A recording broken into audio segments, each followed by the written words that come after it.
There's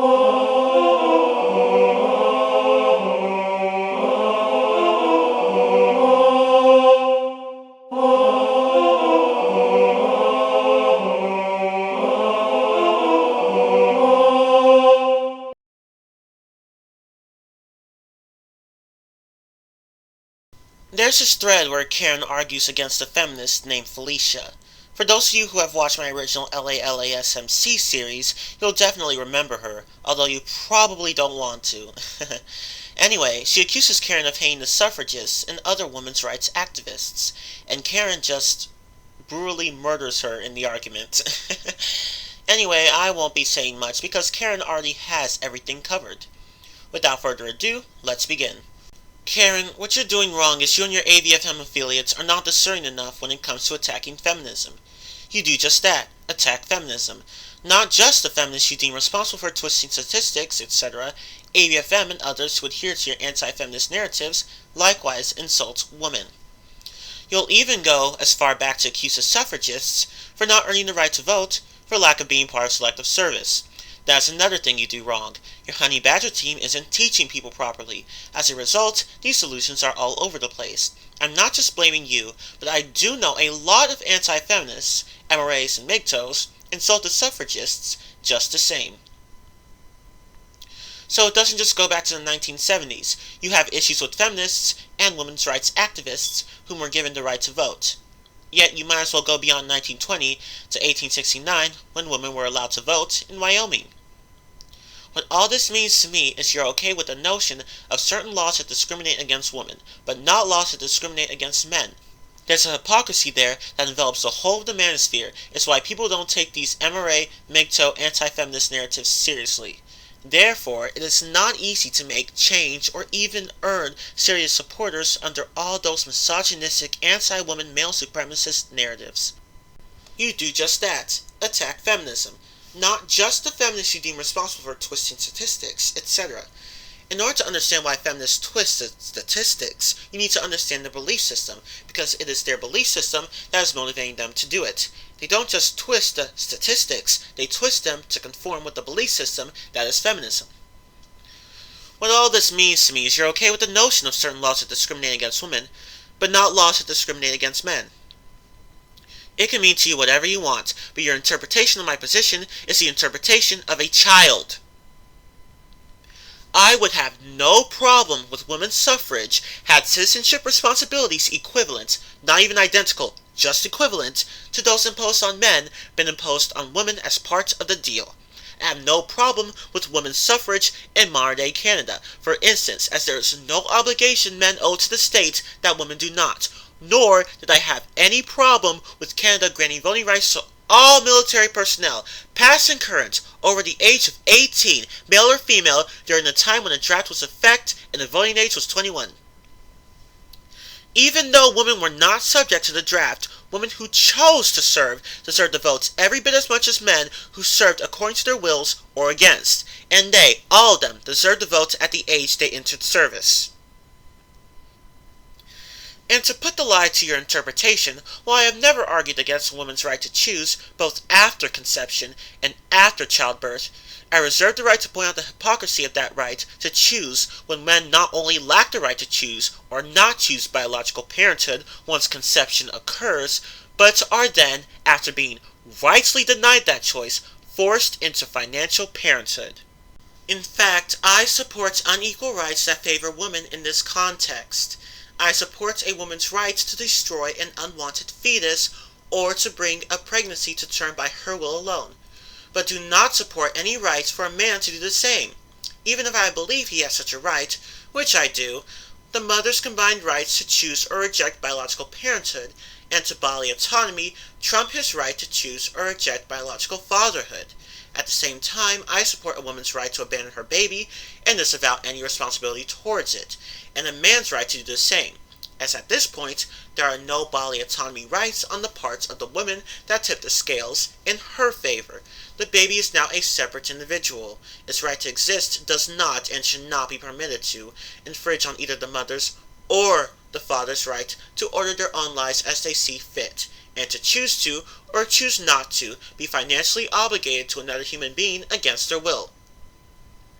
The mother's right to choose to be obligated to a child she and she alone chose to bring into the world should not necessitate the abrogation of a father's equal right to reject the obligation.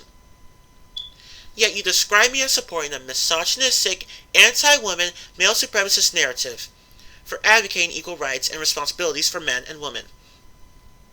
Perhaps one day you'll grow up. They don't just twist these statistics, they twist them to conform with the belief system that is feminism. You're expressing bias towards feminism. If there's any twisting, it's done by a specific group of extremists. It can mean to you whatever you want, but your interpretation of my position is the interpretation of a child. LOL, quite the contrary. It's your position that is childish and misogynistic. If you were alive in America back in the 1920s or so, I'm sure you would not have signed Susan B. Anthony's petition that granted women the right to vote. You would have sided with the sexist men that their laws are appropriate as the standard of voting qualification. Not the amount of taxes women are paying, not the fact they're people and American citizens, not the fact that men do not see women as equal, hence incapable of fighting alongside men. No, none of that matters to you. If you, your Honey Badger crew, and AVFM affiliates, if the whole of the anti-woman manosphere were alive back in the early 1900s, none of them would have supported women's rights.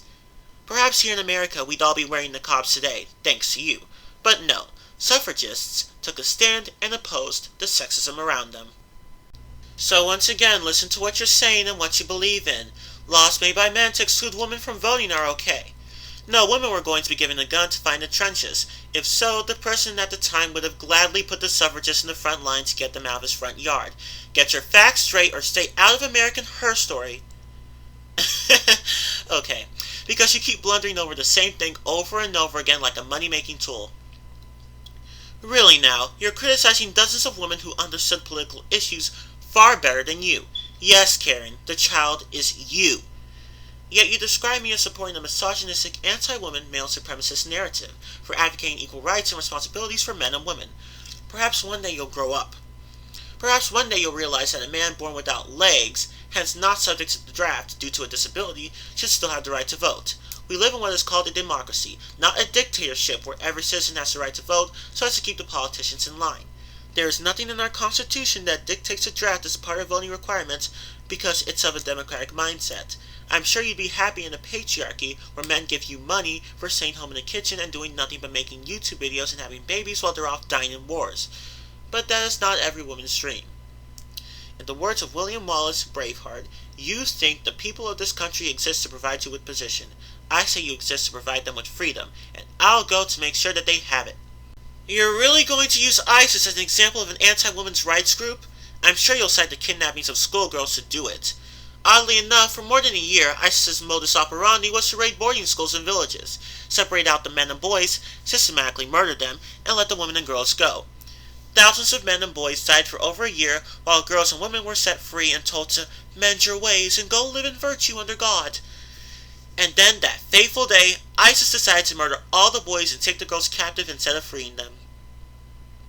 At that point, ISIS became an organization intent on denying girls an education, even though the punishment for being a boy getting an education was, and continued to be, death. The punishment for being a girl getting an education up to that point was being told to go home and live a righteous life free of sin. ISIS doesn't want anyone to have rights. I don't recall ISIS setting women free to go mend their ways, though they didn't like dressing them like Americans. It's an issue of control is why in ISIS-controlled territories the women wear niqabs. ISIS does want someone to have rights, and that is themselves the men under Sharia law. They violate human rights based under their fundamental Islamic beliefs. When European men join ISIS, they are given a gun. When women join, they are often expected to be mistresses, so there is more for men to gain than women. Female captives are often violated regardless of what they say. Males are sometimes given the choice to join ISIS or die. Should ISIS rule for 50 years, women will be reduced to a more degraded state than men. So yes, I can use ISIS as an anti-women's rights group because that is what they are, among other things. I don't recall ISIS setting women free to go mend their ways. My apologies, I conflated ISIS with Boko Haram, an organization that has since officially allied with ISIS. However, you might want to read about some of this stuff. It might, granted probably not, help you generate a more nuanced opinion of radical Islam. I do know that Islamic fundamentalists attack males, particularly those of other religions, including gays and atheists. I've seen RT, CNN, BBC, Democracy Now!, Amnesty International, Human Rights Watch, New York Times, Washington Post, The Guardian, just to name a few, reports on human rights violations towards males. Every now and then I see a petition request by Amnesty asking for people's signature to have a male prisoner released either by ISIS or other extremists. Males aren't as ignored as you think. People know it's dangerous to be male in a crazed Islamic state. It's just that females are viewed as more vulnerable and are kept alive in many areas to be humiliated by repeated sexual assault and forced to procreate, where at times males are either killed or enslaved or imprisoned. If you tuned into more graphic video sites that show brutality that YouTube would censor, you'll see that it's mostly males that are executed. I know this as well. I never said males don't suffer.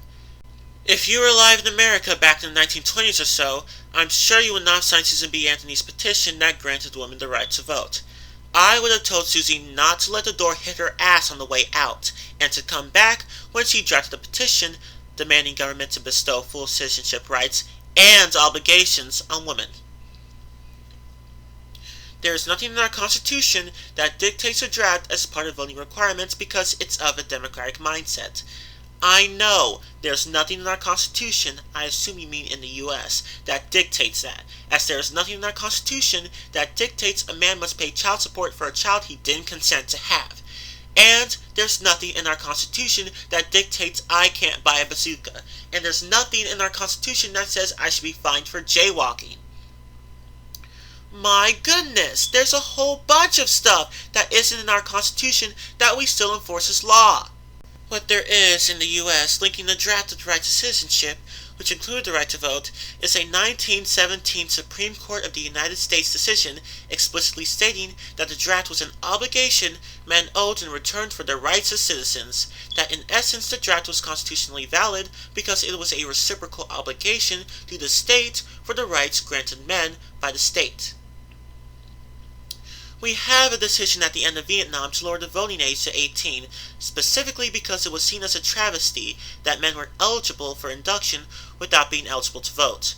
We have Filipinos and Native Americans given the right to vote on contingency that they serve in the military, and we have a law that deems men felons if they do not sign up for selective service by the age 26, in a country that has a history of denying voting and other rights to felons. And we have an automated system now that essentially registers in SS any man who registers to vote. He literally can't vote without also registering. But yeah, nice try. I would have told Susie not to let the door hit her ass on the way out and to come back when she drafted a petition demanding government to bestow full citizenship rights and obligations on women. Yet Susan would have told you that the patriarchy wasn't going to allow women to fight. Even then it wasn't going to grant them the right to vote. This is something women must demand exclusively. What would you have said then? As for the rest of what you said, you're missing the point. You're allowing man-made laws to dictate policies. For what if a law was made that only white people can sit in front of the bus? Who should argue that, since it's a law? Who are you to say what is equality and equal responsibility? Women pay taxes, take care of children, served as nurses and caretakers during all American wars. Hence, did they not deserve the right to vote? Based upon your view, they did not. You are happy to support sexist men that find ways to deny women the right to dictate laws against them in a patriarchy. Yet it is important that women can vote because it allows them to voice their opinion on policies to better their lives. I would have said that conscription does not always involve fighting and dying. It involves community service and assisting with the war effort. Women could have been conscripted to sew uniforms, manufacture munitions, perform clerical tasks, translate communications, write condolences letters to the bereaved families of soldiers, operate switchboards, perform necessary tasks such as garbage disposal, etc. In the era of the women's suffrage movement, men were not only subject to military conscription. Hue and cry law required men, by law, to come to the assistance of a woman in distress if they were ever within earshot of her cries. Civil conscription laws required men, by law, to assist police when ordered even at their own peril, or to form posses, or to participate in bucket brigades when ordered by a fire marshal. Women paid taxes to take care of children, served as nurses and caretakers during all American wars. Hence, did they not deserve the right to vote? There's nothing in the Constitution that explicitly connects any of those things with the right to vote, not even taxes. Sorry to use your own tactics against you, but there's a more clear legal precedent to link the draft with the vote than there is any of those things. No vote, no tax was a suffrage slogan, but it has never been a law or a constitutional article or amendment. If it was, every 14-year-old with a job would either be exempt from income tax or eligible to vote. Hell, if it were, any 4-year-old using his allowance to buy bubblegum would deserve the right to vote, as he's officially a payer of sales and services taxes. Every foreigner who spends a night in the U.S. and pays hotel taxes, gas taxes, sales taxes, and a multitude of other taxes would be eligible to vote. I, as a Canadian living in Canada, would have the right to vote, because I pay income tax to the U.S. government on my book royalties. And frankly, the only mandatory one of those things you've listed is taxes, and at the time, even U.S. women were exempt from them. Property and income tax was owed on property owned and income earned by women, but at the time that financial obligation was owed by a woman's husband, father, or brother, not her. If she refused to pay it, he couldn't force her, and if he couldn't pay it, he was the one imprisoned for tax evasion. Imagine being such a second-class citizen that you're allowed to own property and earn money, but someone else is required to pay the taxes on them. So, you tell me, what government was forcing women to serve as nurses or caretakers during the era of the suffragettes? What government of that day sentenced a female to death for refusing to give birth for her country? What government at that time forcibly conscripted women to become nurses? I'm not too familiar with regard to the issue with the British suffragettes. I'm American and familiar with suffragists. As per your response, American women did volunteer with the World War I effort, part of which was the Red Cross created by an American woman decades before then, plus working in factories. And before then, women did volunteer as caretakers during the Civil War and Revolutionary War. They looked after young boys in need of help. So it isn't as if women were sitting back in comfy chairs drinking wine all day long. They worked. They lived in a time without electricity and machinery, hence the labor capacity of those women exceeds men who just sit around a desk all day like Paula Lamb. Those American women were sturdy and hard-working. They weren't frail Victorian Disney princesses as you may imagine. They were strong women. They didn't get donations via YouTube as you do. They had work to do around the clock, doing stinky, sweaty labor and cleaning up poop from their children. So you can plant the right to vote on the draft all you want to suit your misogynistic narratives. In the end, I'm sure women did earn the right because they're people and they contribute to the well-being of the community. No right to vote should be attached to conscription. It should be attached to citizenship and democracy. For in your country, Canada, universal health care is a right, not an obligation. That is how it should be everywhere because it's a necessity, just as voting. As per your response, American women did volunteer with the World War I effort, part of which was the Red Cross created by an American woman decades before then, plus working in factories. Women were forced to work in factories and to found the Red Cross? Huh. Could you send me links to that? Because I had no idea that these women were forced by the U.S. government to do these things, on pain of hanging if they refused. Learn something new every day. So it isn't as if women were just sitting back in comfy chairs drinking wine all day long. They worked. They lived in a time without electricity and machinery. Please, oh please, perhaps there's some link somewhere of a comment I posted while massively drunk or high on opiates where I've ever said that women of the past didn't work damn hard. I can point to you several conversations I've had where I've asserted that the idea that women sat around all day eating bonbons and being pampered is ridiculous, bigoted, and insulting, and that my late grandmother, who was born in 1909 and lived a few months short of 100 years, will like a word with anyone spewing that kind of nonsense. Hence the labor capacity of those women exceeds men who just sit around a desk all day like Paula Lamb, and me, and you, and all the women bitching about manspreading, and manslamming, and mansplaining, and microaggressions and other minor annoyances as devastating to an individual as a toddler being bored. My grandmother's and my mother's response to such women would have been very similar to my own. If you have nothing meaningful or useful to do, I'm happy to make some suggestions, but I can promise you won't like them. They didn't get donations via YouTube as you do. Have you ever changed a tire, Felisha? Honest question. Ever cut down a tree? Ever reupholstered a sofa because you couldn't afford a new one? Ever construct a piece of furniture from raw wood? Ever do any demolition work? Ever replace your car's battery? Ever climb on a ladder and fix your own gutters? Ever take your dryer entirely apart and put it back together to replace a burnt out element? Ever drywall a basement? Ever construct a garden shed? Ever terrace a sloped yard with a shovel and a pry bar? Ever write a book fit for publication? Ever create content that gets viewed in high school and university classrooms? Just wondering, because yesterday I spent an hour under my mom's kitchen sink replacing her faucet for no pay. And I'll be installing bathroom fixtures in my house tomorrow, along with all the other crap that needs doing around here, including spending 2 hours on the radio discussing the hubris of modern feminists. So I'm just wondering what it is you do for a living, and for yourself, that you would write that scornful sentence as if I don't know what work is. No right to vote should be attached to conscription. It should be attached to citizenship and democracy. No right to vote should be attached to skin color. Should doesn't mean it wasn't at one time.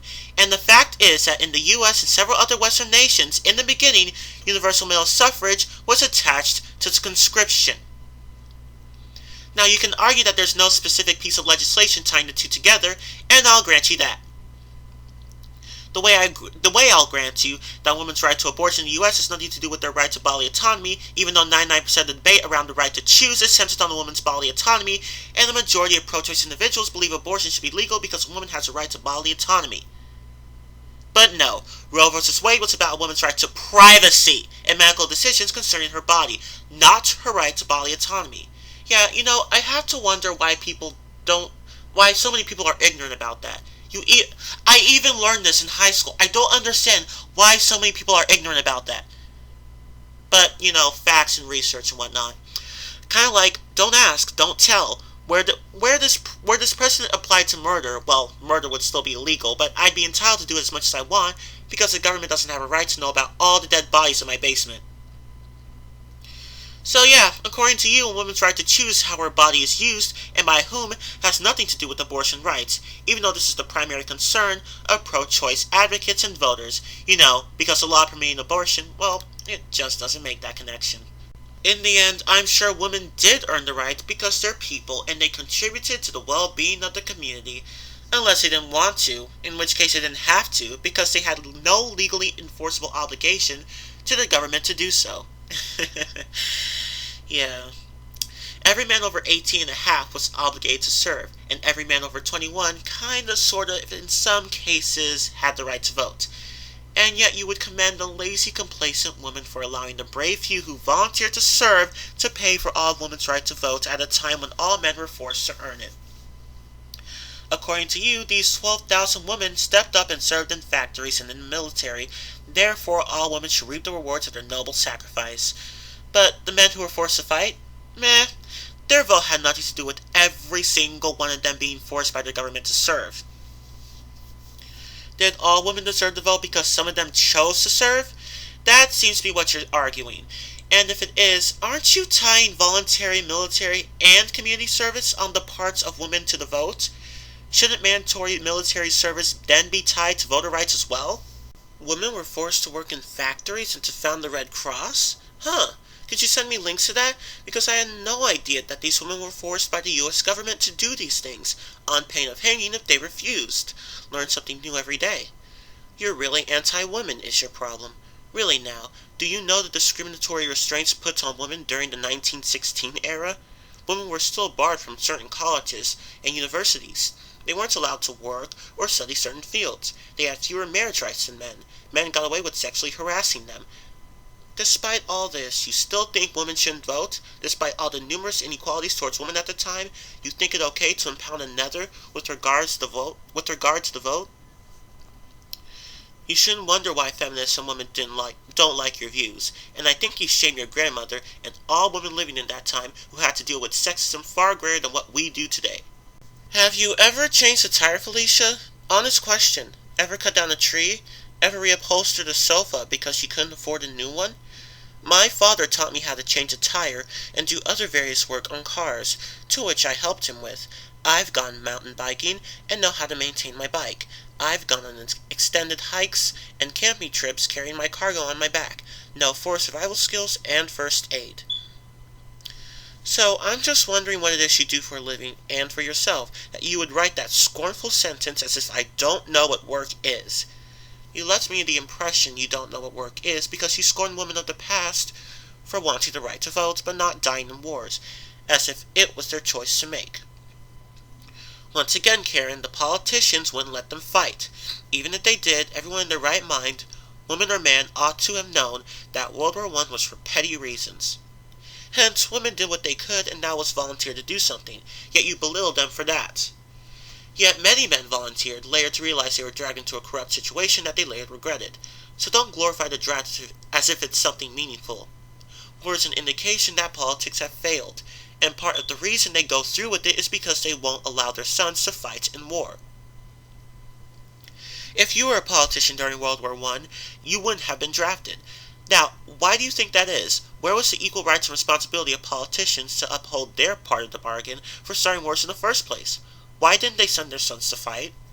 Do you know who else asked that question? Susie B. Anthony. She knew the corruption and discrimination all around her. Today, my life as an American white woman is better because of her. I have choices she didn't due to sexism and inequalities. So when you disrespect her and other suffragists, you get a negative reaction from feminists such as myself. Those women lived in a tougher time than we did, without modern luxuries and political social correctness. As for what I do for a living, I put on my online burqa and go around criticizing anti-feminists for their ungrateful views about the suffragists. I'm distraught by how many share your anti-woman view of them. Are you responsible for that? I would imagine so, at least in part. You are feeding boys lies when you say such things. It teaches them that misogyny is okay because they end up believing your distorted views of history. You make them feel betrayed by suffragists, but I think you do it in part, if not entirely, for upvotes and YouTube profits. In other words, you do it for money, not because you care about men and boys. You're really anti-woman is your problem. So you keep saying. Really now, do you know the discriminatory restraints put on women during the 1916 era? Oh, I'm vaguely aware of them. Women were still barred from certain colleges and universities, and men were barred from others. Prior to the 1920s, 7% of U.S. males and 6% of U.S. females had attended college. Virtually all would have been from wealthy families. The single major event that saw college attendance soar for males compared to females was the GI Bill. The Servicemen's Readjustment Act of 1944, PL 78346, 58 Statement 284M, known informally as the GI Bill, was a law that provided a range of benefits for returning World War II veterans, commonly referred to as GIs. Benefits included low-cost mortgages, low-interest loans to start a business, cash payments of tuition and living expenses to attend university, high school, or vocational education, as well as 1 year of unemployment compensation. Oddly enough, this benefits package saw huge numbers of men attending college and university who would never have been able to afford it otherwise. Women were much less likely to qualify, which I'm sure was the result of arbitrary sexism and patriarchal oppression of women. They weren't allowed to work or study certain fields, such as, keeping in mind that I can point to you examples of female medical doctors and female lawyers practicing in the US and the UK in 1910, having been educated in those fields years or decades prior. They had fewer marriage rights than men. It might behoove you to consider why that might be. For instance, prior to the 1850s, married women had no right to own property, real or chattel, in their own name. On the other hand, women bore no legal financial responsibility to support their families. The man was legally required to provide all the necessities of life to the family and could be jailed if he failed in that duty. Said crime was called abandonment, and it applied if a man left his family without continuing to financially support them, or if he supported them to standards a court would find unreasonably low. Let's say drinking the money that could have bought little Jimmy some shoes. Men got away with sexually harassing them, and women got away with sexually harassing men. In one case, a group of young women in an office swarmed a young man on his 18th, birthday so they could kiss him. He didn't want them to, but they'd been teasing him about their plans the entire day. It was actually his 15th birthday, and I'll put a link to the story in the description because he's actually correct. While trying to fend them off, he tripped and fell on an ink eraser that had been in his pocket. Ink erasers are more like knives, in case you're wondering. He bled to death. The women all fled and just left him lying there on the floor for the boss to find hours later without summoning assistance. They weren't even charged with a misdemeanor. Of course, hue and cry laws didn't apply to women or to men in distress, so they were under no legal obligation to assist the young man. The medical examiner called it a prank gone horribly awry or something. Of course, women still get away with sexually harassing men. Imagine that. Instead of the women being charged with sexual harassment and assault, the male servers are, well, they're forced to wear more modest clothing to discourage the bad behavior. Perhaps they ought to start a stud walk, where they can march in their original uniforms with "My kilt is not consent," and "Kilts don't cause groping, gropers do," and "Don't tell me how to dress, tell women not to grope me," scrawled across their chests. You left me the impression you don't know what work is because you scorn women of the past for wanting the right to vote but not dying in wars, as if it was their choice to make. Once again, Karen, the politicians wouldn't let them fight. I seem to recall addressing that somewhere way above this thread. Conscription doesn't only apply to combat positions, it can apply to logistical positions, support roles, civil obligations, war work, etc.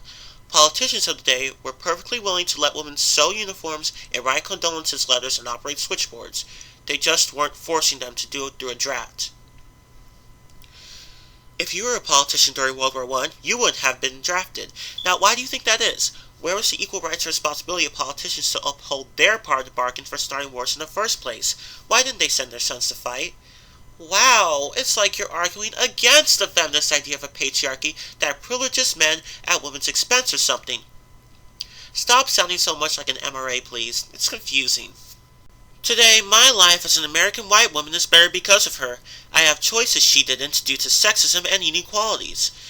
Anthony attended college. She didn't finish, not because she was a woman, but because her once wealthy family lost everything in a stock market crash.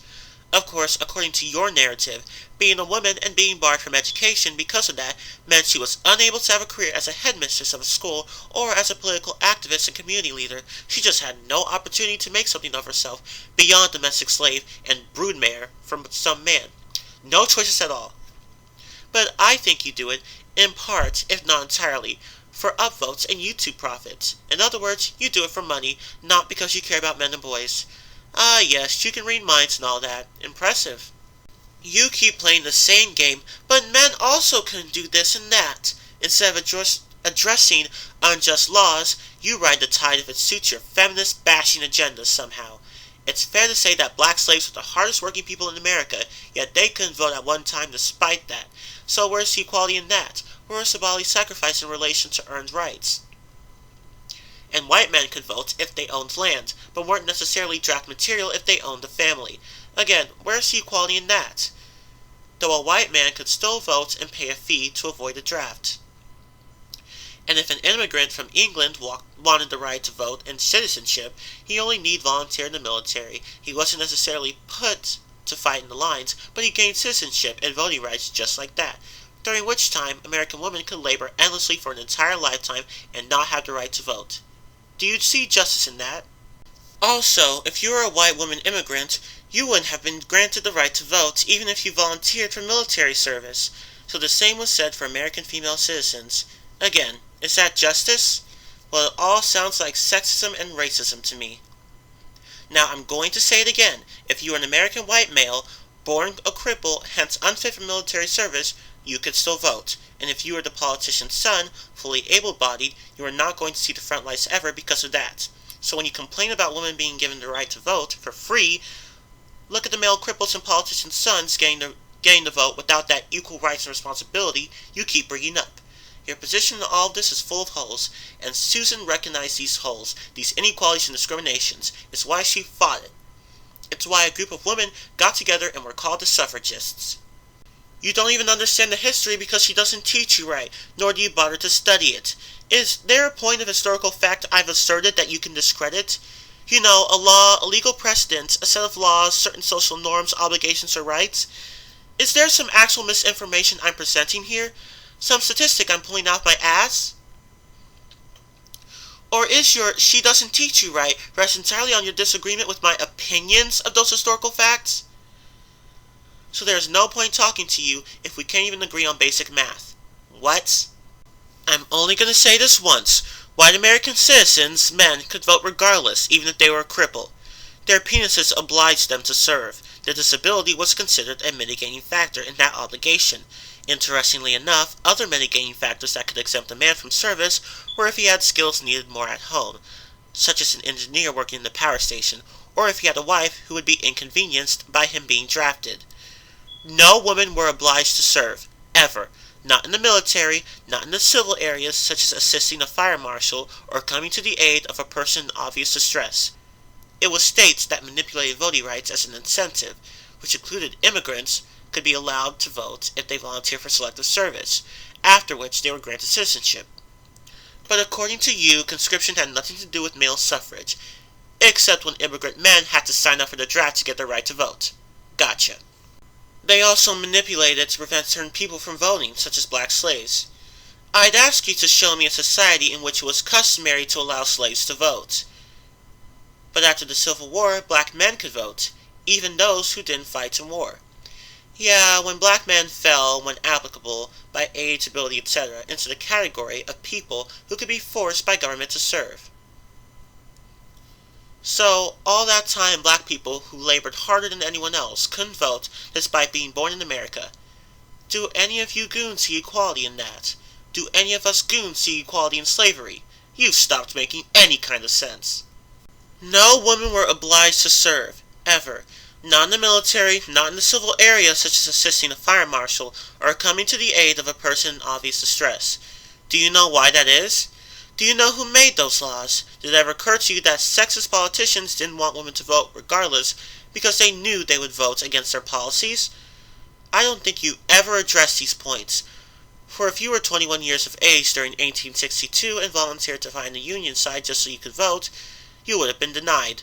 When asked why, you would have told, "Women can't fight, women can't vote." The reason being was sexism. That's it. So it wasn't about obligations when it came to the right to vote. It was about changing unfair laws. After the Civil War, the defeated South created stringent additions to be met for voting, which most black men couldn't meet, just to keep them from voting. Now, do you want to stamp your obligation to that picture, or put on your MRA gear and go change that unfair policy? Do any of us goons see equality in slavery? You've stopped making any kind of sense. Do any of your goons see equality in sexism towards women? You've never made any kind of sense because you're not relying on actual history, just anti-feminist, misogynistic comic book narratives that don't fit the puzzle of the past as it really played out. The same afternoon the majority of women wanted the vote, they got it. John Stuart Mill, one of those evil male politicians, argued strenuously for women's suffrage way before it got signed into the law in the UK. A poll was undertaken, and 70% of female respondents didn't want the vote. Similar things were going on in the US and elsewhere. The most enthusiastic people who opposed women's suffrage were women themselves. That's very true. There were actually female anti-suffrage movements, something that a lot of feminists don't really seem to know. Interesting. Because, they never actually look at history, but I'm sorry, it's just my male privilege speaking. You are literally criticizing men for giving the majority of women what they wanted. When the majority opposed women's suffrage, the men in power didn't enact it. When the majority of women wanted it, the men in power signed it into law.